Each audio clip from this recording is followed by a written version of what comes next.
என் அன்பு குழந்தையே, உனக்கான நல்ல விஷயங்களை செய்து கொடுப்பதற்காகவே உன் தாயானவள் இன்று உன்னை தேடி வந்திருக்கின்றேன். இன்று உன் அம்மா உனக்கு ஒரு அவசரமான செய்தியைத்தான் சொல்வதற்காக வந்திருக்கின்றேன். இந்த செய்தியினை கொண்டு வந்திருக்கின்றேன். என் பிள்ளையே, நீ வணங்கிய ஒரு தெய்வம் இப்பொழுது நீ சொன்ன ஒரு வார்த்தையினால் உன்னை விட்டு விலகி நிற்கின்றது. நான் சொல்கின்ற வார்த்தைகளை புரிந்து கொண்டு அவரை மீண்டும் நீ உன் அருகில் வரவழைக்க வேண்டும். நீ வணங்குகின்ற ஒரு ஆண் தெய்வம், இத்தனை காலமும் உனக்கு உறுதுணையாக இருந்த ஒரு தெய்வம் இப்பொழுது உன்னை விட்டு விலகி நிற்கின்றது என்றால் நிச்சயமாக அதை ஏற்றுக்கொள்ள முடியாத ஒரு விஷயம். எக்காரணத்தை கொண்டும் என் பிள்ளை இதை நம்ப முடியாத ஒரு விஷயம். உன்னுடைய வாழ்க்கையில் நடந்து கொண்டிருக்கின்ற ஒரு சில உண்மைகளை நீ இத்தனை காலமும் உணராமல் இருந்து விட்டாய். ஆனால் இப்பொழுது இந்த அம்மா உன் வாழ்க்கையில் இருக்கின்ற இந்த நேரத்தில் உன்னை சுற்றி நடப்பதை எல்லாம் என்னவென்று நிச்சயமாக உனக்கு சொல்லித்தர வேண்டும் என்று வந்திருக்கின்றேன். உன் வாழ்க்கையில் நடக்கின்ற ஒவ்வொரு விஷயங்களையும் என்னவென்று சர்வ நிச்சயமாக நீ புரிந்து கொள்ள வேண்டும். உனக்காக இந்த வாழ்க்கை என்ன கொடுத்திருக்கின்றது என்பதனை பற்றி நீ யோசித்து அதிலிருந்து உனக்கான விஷயங்களை எல்லாம் நிறைவாக பெற்றுக்கொள்ள வேண்டும். எப்பொழுதுமே இந்த வாழ்க்கை இப்படித்தான் இருக்கின்றதா என்று வருத்தப்படாமல் நாம் செய்கின்ற சில தவறுகளை நாம் நிச்சயமாக திருத்திக் கொள்ள வேண்டும் என்று நினைத்தால் உனக்கான நன்மைகளும் இந்த வாழ்க்கையில் உன்னை தேடி வரும் என்பதனை நீ புரிந்து கொள்வாய். நடந்து முடிந்த விஷயங்களை எல்லாம் எண்ணி வருத்தப்படாதே. இனி நடக்கப் போவது என்னவென்று எண்ணத் தொடங்கு. ஒரு ஆண் தெய்வம் நமக்கு துணையாக இருப்பது என்பது எத்தனை பலம். ஆனால் அவர்களையே நீ ஏதோ ஒரு வார்த்தைகளை சொல்லி உன்னை விட்டு விலக வைத்திருக்கின்றாய் என்றால் அது இந்த வாழ்க்கையில் நீ செய்த மிகப்பெரிய தவறு அல்லவா? இந்த தவறை நீ இனி ஒரு பொழுதும் செய்யக்கூடாது. நீ செய்த இந்த தவறை திருத்திக் கொள்வதற்கு அம்மா ஒரு வாய்ப்பு கொடுக்கின்றேன். இந்த வாய்ப்பினை சரியாக பயன்படுத்தி நீ இதிலிருந்து உன் வாழ்க்கையை மீட்டெடுத்து விட வேண்டும். இல்லை என்றால் இதன் பிறகு வருகின்ற கஷ்டங்களுக்கு எல்லாம் நீதான் பொறுப்பாவாய் என்பதனை புரிந்து கொள். உன் வாழ்க்கையில் உன்னை தேடி வருகின்ற ஒவ்வொரு பிரச்சனைகளுக்கும் நீதான் தீர்வினை தேட வேண்டும் என்பதனை புரிந்து கொள். எல்லா நிலையிலும் இருந்து இந்த வாழ்க்கை உனக்கு கொடுப்பது என்னவென்று உன்னால் புரிந்து கொள்ள முடியாமல் போகலாம். ஆனால் தெய்வமே உனக்கு முன்னால் வந்து இதையெல்லாம் எடுத்து சொல்லும் பொழுது நீ என்னவென்று புரிந்து கொள்ளாமல் சென்றுவிடக்கூடாது. உன்னை தேடி வருகின்ற ஒவ்வொரு உண்மைகளையும் நீ புரிந்து கொள்ள வேண்டிய கட்டாயம் உனக்கு வந்துவிட்டது. இந்த நொடியிலிருந்து நீ எதையெல்லாம் பெற நினைக்கின்றாயோ அதையெல்லாம் பெற்றுக்கொண்டு உனக்கான மகிழ்ச்சியை நிறைவாக ஏற்றுக்கொள்ள நீ தயாராக இருந்து விட்டாலே போதும்.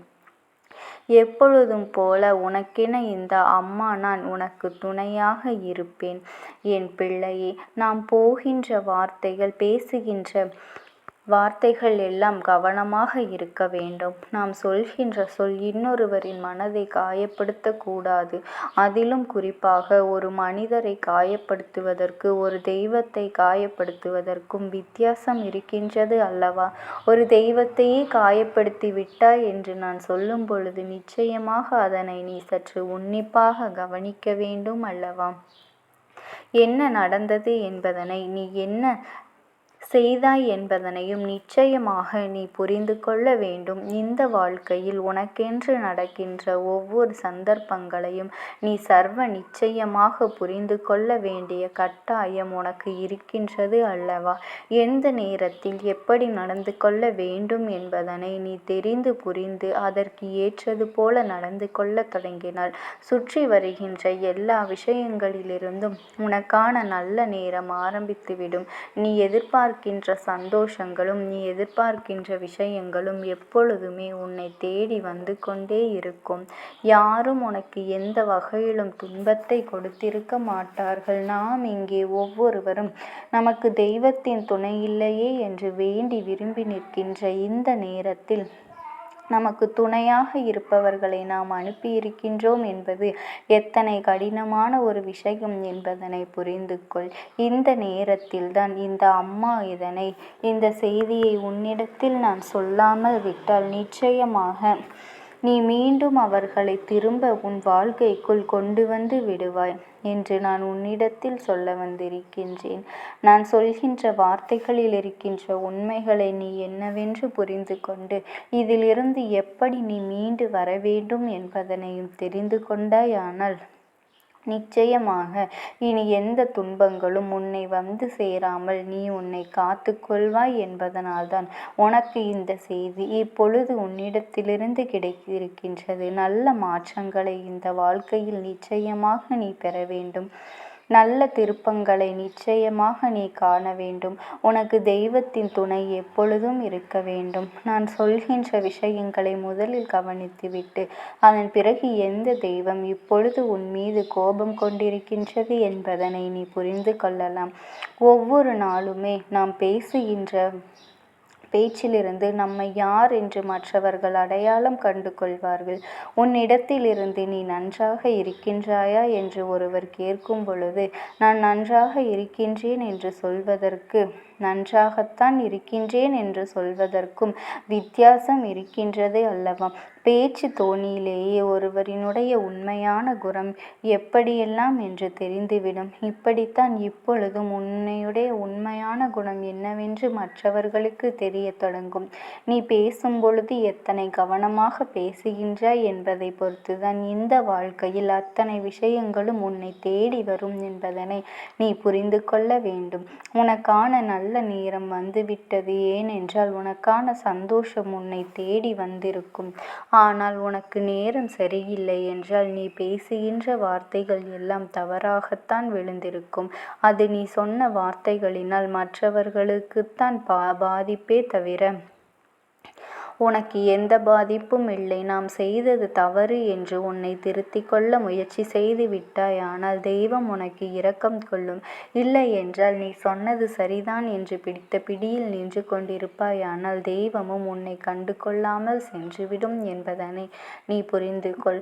அப்படி என்ன தெய்வம் உன்னை விட்டு விலகி நிற்கின்றது, எந்த தெய்வம் உன்னுடைய வார்த்தைகளை கேட்டு கோபம் கொண்டிருக்கின்றது என்பதனை நீ நிச்சயமாக இப்பொழுது புரிந்து கொள்ள வேண்டும். யார் என்று நான் சொல்கின்றேன், கவனமாக கேள் என் குழந்தையே. ஒரு ஆண் தெய்வத்தை கையெடுத்து வணங்குகின்றாய். உனக்கு காவல் தெய்வமாக நின்று கொண்டிருக்கின்றார். உன்னுடைய குலசாமியாக இருக்கின்றார். இவர் இத்தனை நாளும் உனக்கு செய்யாத விஷயங்கள் கிடையாது. உனக்கு ஏற்பட்ட எத்தனையோ பாதிப்புகளிலிருந்தும் இந்த வாழ்க்கை உனக்கு கொடுத்த எத்தனையோ துன்பங்களிலிருந்தும் உன்னை காப்பாற்றி கொடுத்திருக்கின்றார். பல சோதனைகளுக்கும் பல கஷ்டங்களும் உன்னை ஆளாக்கி பார்த்த உன்னுடைய எதிரிகளிடமிருந்தும் உன்னுடைய துரோகிகளிடமிருந்தும் உன் வாழ்க்கையை மீட்டு கொடுத்திருக்கின்றார். அப்பேற்பட்ட ஒருவர் அந்த கருப்பண்ணசாமி அல்லவா? என் குழந்தையே, சில நாட்களாக உனக்கு வாழ்க்கையில் துன்பங்களும் துயரங்களும் பிரச்சனைகளும் தொடர்ந்து வருகின்றது என்பதற்காக நீ இவர்களை கோபத்தில் ஒரு வார்த்தை சொல்லிவிட்டாய். உன்னை நம்பி என்ன பலன்? நீ எனக்கு என்ன செய்தாய்? நான் இத்தனையும் உன்னை வணங்கியும் என் குடும்பமே உன்னை நம்பியும் எங்களை நீ கைவிட்டு விட்டாய் என்று சொல்லி அவர் மீது நீ கோபம் கொண்டாய். இது உண்மைதானே என் பிள்ளையே? நீ கோபப்படுவது தவறு கிடையாது. உனக்கு உரிமை இருக்கின்றது. ஆனால் நமக்காக இருக்கின்ற ஒரு தெய்வம், நமக்கென்று நம் வாழ்க்கையில் ஓடோடி வந்து நிற்கின்ற ஒரு தெய்வத்தை நமக்கு எதுவுமே செய்யவில்லை என்று சொல்வதும், அவர்கள் நம் வாழ்க்கையிலிருந்து நமக்கு எந்த பலனும் இல்லை என்று சொல்வதும் அவர்களின் மனதை நிச்சயமாக ரணமாக்கி விட்டது என்பதுதான் உண்மை. இதை நீ புரிந்து கொண்டு இனிமேலாவது இப்படி ஒரு வார்த்தைகளை நீ உபயோகிக்காமல் அவரிடம் சென்று அவர் பாதத்தை தொட்டு வணங்கி நீ மன்னிப்பு கேட்க வேண்டும். என் அன்பு குழந்தையை, உன்னுடைய நல்ல மனதிற்கு நீ நன்றாகத்தான் இருப்பாய். இப்படியெல்லாம் வார்த்தைகளை ஒரு நாளும் நீ விட்டுவிடக்கூடாது. இந்த தாயானவளினுடைய அன்பும் ஆசீர்வாதங்களும் என்றென்றைக்குமே உனக்கு முழுமையாக கிடைத்து கொண்டே இருக்கும். ஓம் சக்தி. ஓம் ஆதிபராசக்தி. என் அன்பு குழந்தையே, உனக்கான நல்ல விஷயங்களை செய்து கொடுப்பதற்காகவே உன் தாயானவள் இன்று உன்னை தேடி வந்திருக்கின்றேன். என் தங்க குழந்தைக்கின்றேன். என் தங்க பிள்ளையே, இன்று உனக்கு நான் ஒரு முக்கியமான செய்தியைத்தான் உன் தாயானவள் நான் உனக்காக கொண்டு வந்திருக்கின்றேன். சமீபத்தில் உன்னை விட்டு பிரிந்து சென்ற ஒருவரினுடைய ஆத்மாவானது உன்னோடு பேசுவதற்கு ஆசைப்படுகின்றது. என் தங்கமே, நான் உங்களுக்கு ஒரே ஒரு வாய்ப்பினை உருவாக்கி கொடுக்கின்றேன். அந்த ஆத்மாவின் வாக்கினை கேட்பதற்கு இதுவே உனக்கு கிடைக்கின்ற கடைசி வாய்ப்பாகவும் இருக்கலாம். அதனால் என் பிள்ளையே, இந்த வாய்ப்பினை நீ சரியாக பயன்படுத்தி கொண்டு அந்த ஆத்மா உன்னோடு என்ன பேச நினைக்கின்றது, அவர்கள் எதை உன்னிடத்தில் சொல்ல நினைக்கின்றார்கள், வெளிப்படுத்த முயற்சி செய்கின்றார்கள், எதனால் உன்னை தேடி வந்திருக்கின்றார்கள் என்பதனை எல்லாம் நீ தெரிந்து கொள்ள வேண்டும். என் தங்க பிள்ளையே, அவர்கள் எப்படி இந்த தெய்வத்தின் அருகில் வந்தார்கள் என்று நீ யோசிக்கலாம். என் தங்கமே, உன்னுடைய இல்லத்தில் சமீபத்தில் இறந்து போன ஒருவரினுடைய ஆத்மாவானது சில நாட்களாகவே உன் இல்லத்தை சுற்றி சுற்றி வருகின்றது. இந்த அம்மா அதனை கண்டுவிட்ட பிறகு, எதற்கு இங்கே சுற்றி கொண்டிருக்கின்றாய்? நீ இருக்க வேண்டிய இடத்தில்தானே இருக்க வேண்டும். என் பிள்ளையின் வீட்டில் உனக்கு என்ன வேலை என்று கேட்ட பொழுதுதான் அந்த ஆத்மா என்னிடத்தில் சொன்ன விஷயம், எனக்கும் என்னிடத்தில் இருக்க வேண்டும் என்றுதான் ஆசையாக இருக்கின்றது. ஆனால் சில விஷயங்கள் என்னை அங்கே செல்ல விடாமல் தடுத்து கொண்டு இருக்கின்றது. எனக்கு என்னுடைய குடும்பத்தில் இருக்கின்றவர்களிடம் பேசியாக வேண்டும். என் மனதில் தோன்றுகின்ற சில விஷயங்களை அவர்களிடத்தில் சொல்லிவிட்டால் நான் மனநிறைவோடு இங்கிருந்து சென்று விடுவேன். சில விஷயங்களை நான் அவர்களோடு பகிர்ந்து கொள்ளாமல் விட்டுவிட்டேன். அதற்கு சரியான நேரம் இப்பொழுது வந்திருக்கின்றது. இப்பொழுதும் சொல்லாமல் நான் சென்று விட்டால் இனி காலம் முழுவதும் என்னால் அவர்களிடத்தில் சொல்லிவிட முடியாது. இதற்கு நீங்கள்தான் துணையாக நிற்க வேண்டும் அம்மா என்று என்னிடத்தில் வாய்ப்பினை ஏற்படுத்தி கொடுக்க வேண்டும் என்று கேட்டது.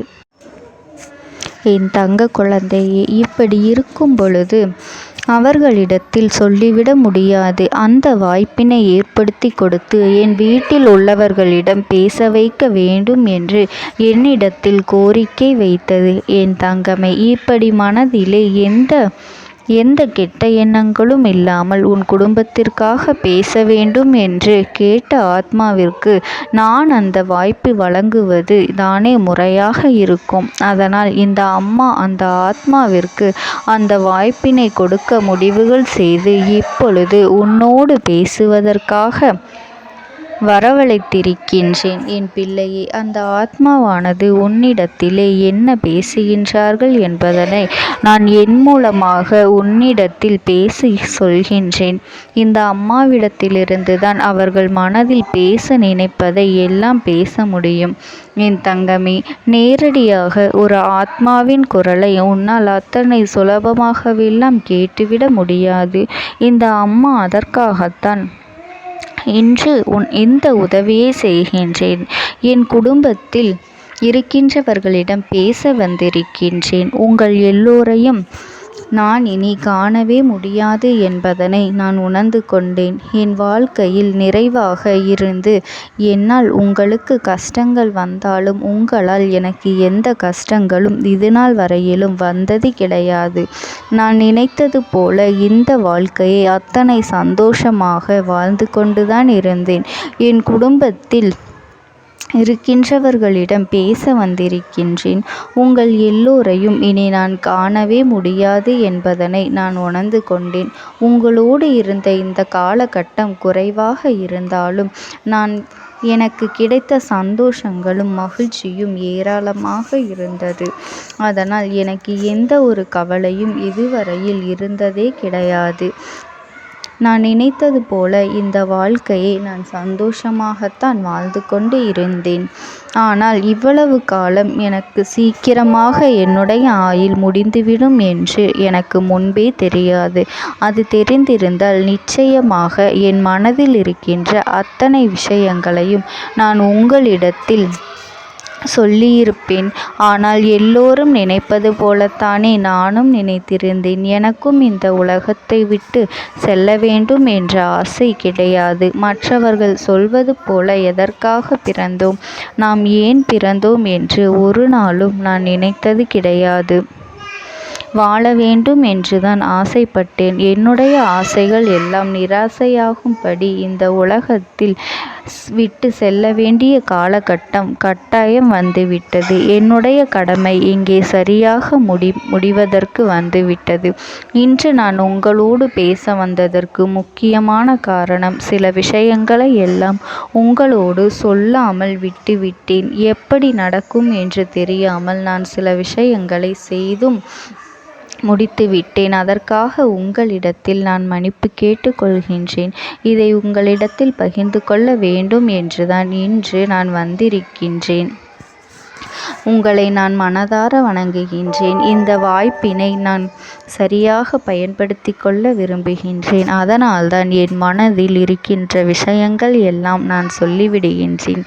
சிறிது நேரம் அமைதியாக அமர்ந்து என்னுடைய வார்த்தைகளை கேட்டாலே போதும்.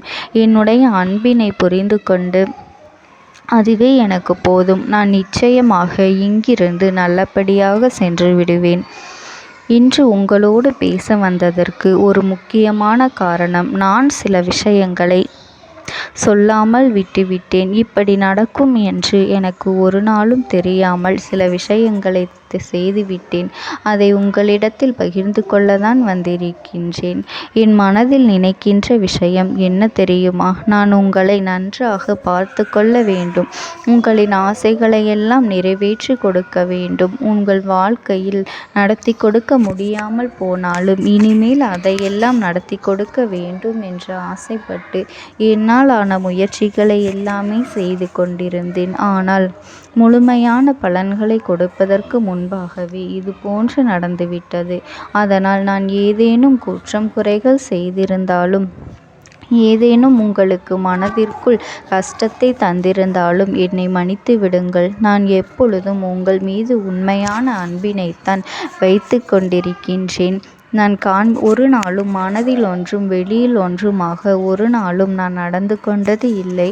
அதனால் என்னவோ என்னுடைய குணங்கள் சிலருக்கு இங்கே பிடிப்பதே இல்லை. எதுவாக இருந்தாலும் என்னோடு இருக்கின்ற என் குடும்பத்திற்கு தெரியும் அல்லவா நான் யார், என்னுடைய அன்பு எப்படிப்பட்டது என்று. அதனால் என்னுடைய அன்பினை முழுமையாக உணர்ந்து கொள்ள வேண்டும் என்று அதனை இங்கிருந்து ஏற்றுக்கொள்ளவே முடியாத ஒரு விஷயமாகத்தான் இருந்தது. நானும் அங்கும் அங்கும் ஓடி ஓடி மீண்டும் என்னுடைய உயிரை மீட்டெடுத்து விடலாம் என்றுதான் முயற்சி செய்தேன். ஆனால் அப்பொழுது என்னால் அதையெல்லாம் செய்ய முடியவில்லை. உயிரற்ற உடலாக இங்கே நின்று கொண்டிருக்கின்றேன். நாட்கள் செல்ல செல்ல இதை எனக்கு ஏற்றுக்கொள்ள பழகிவிட்டது. இனிமேல் இதுதான் என்னுடைய உலகம். மீண்டும் அங்கே செல்ல முடியாது என்பதனை நான் புரிந்து கொண்டேன். செல்ல முடியாவிட்டாலும் ஆத்மா என்று ஆன பிறகு என்னுடைய உலகத்தில் இருந்தால்தான் எனக்கு சந்தோஷம். மீண்டும் மனித வாழ்க்கைக்குள் என்னால் நுழைந்துவிட முடியாது. எனக்காக இத்தனை காலமும் அன்போடு பழகி எனக்கு எல்லாம் செய்த உங்களுக்கு நான் சொல்கின்ற விஷயம் ஒன்றுதான். நடந்தது எல்லாம் நடந்துவிட்டது. நடந்த விதையை யாராலும் இனி மாற்ற முடியாது. இனி நான் உங்களோடு இருக்க வேண்டும் என்று நினைத்தால் கூட அது நடக்காது. அதனால் இந்த வாழ்க்கையில் நீங்கள் நல்லபடியாக வாழ்ந்து சந்தோஷமாக இருக்க வேண்டும் என்றுதான் அந்த ஆத்மா மனது வேதனைப்பட்டு உன்னோடு பேசுகின்றது. என் தங்க குழந்தையே, யார் உன்னை விட்டு சென்றாலும் இந்த தாயானவளினுடைய அன்பும் ஆசீர்வாதங்களும் உனக்கு என்றென்றைக்குமே முழுமையாக கிடைத்து கொண்டே இருக்கும். அதனால் நீ எதை நினைத்தும் கவலைப்படாதே. உனக்காக எப்பொழுதும் நான் இருந்து கொண்டே இருப்பேன். ஓம் சக்தி. ஓம் ஆதிபரா சக்தி.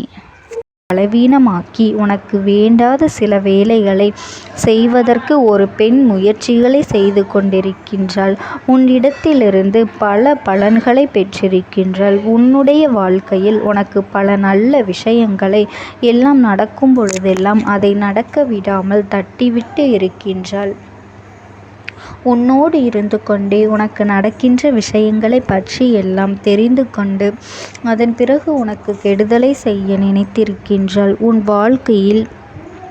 வாழ்க்கையில் நீ இத்தனை கஷ்டங்களுக்கு இவள்தான் முக்கிய காரணம் என்பதனை நீ மறந்து விடாதே என் தங்கமே. இவள் யார் என்று நீ தெரிந்து கொள்ள வேண்டிய நேரம் இப்பொழுது வந்துவிட்டது என் தங்கமே. முதலில் ஒரு விஷயத்தை நீ தெளிவாக புரிந்து கொள்ள வேண்டும். உன்னோடு இருப்பவர்கள் எல்லோருமே நல்லவர்கள் என்று எண்ணி நீ ஏமாந்து போய் நிற்கின்றாய் அல்லவா? உன்னுடைய அன்பான குணத்தை அவர்கள் தனக்கு சாதகமாக பயன்படுத்தி கொண்டதே. இனிமேலாவது அவர்களை நீ தெரிந்து கொள்ள வேண்டும். நீ கண்ணீர் சிந்துகின்ற நேரத்தில் அவர்கள் கண்ணீரை துடைப்பதற்கு கூட அவர்கள் அங்கு தயாராக இல்லை என்பதனை நீ மறந்துவிடாதே. நீ படுகின்ற ஒவ்வொரு கஷ்டங்களும் கஷ்டமான சூழ்நிலையிலும் எத்தனையோ சிக்கல்கள் எல்லாம் தாண்டித்தான் நீ மீண்டு வந்திருக்கின்றாய். அப்படி மீண்டு வரும்பொழுதெல்லாம் உனக்கு மீண்டும்